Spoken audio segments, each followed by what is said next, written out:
Welcome back to the UAV Understanding Drones course. In the previous lecture, we learned about the classification of UAV. We will continue the remaining in this lecture and will also learn about the UAV configurations. So, on the basis of classification according to the range and endurance, UAVs are categorized as handheld UAVs. This class includes UAVs that have a range of 5 km and endurance time of 20 to 45 minutes. Examples of UAVs in this class are the Raven and Dragon Eye. UAVs in this class are very close to the model airplanes. Close range UAVs. This class includes UAVs that have a range of 50 km and an endurance time of 1 to 6 hours. They are usually used for reconnaissance and surveillance tasks. Short range UAVs.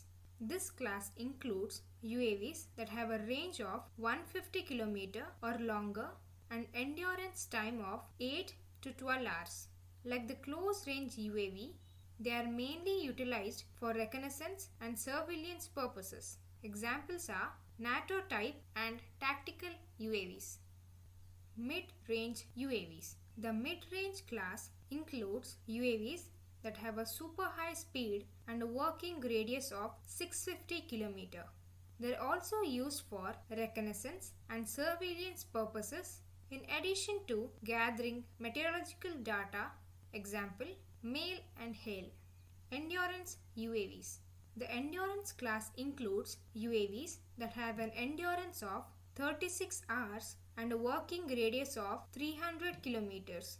This class of UAVs can operate at altitudes of 30,000 feet. They are also used for reconnaissance and surveillance purposes.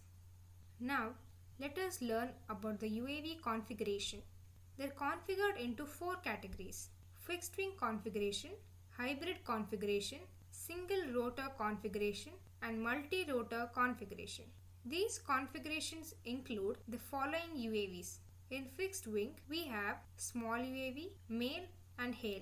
In hybrid, we have VTOL fixed wing, tilt engine and tilt platform. In single rotor, we have conventional, coaxial, nano and Flettner. Multi-rotor, as the name suggests, depending upon the number of rotors, we have tricopter, quadcopter, hexacopter and octocopter. So that would be all for the section 1. See you all in the next lecture.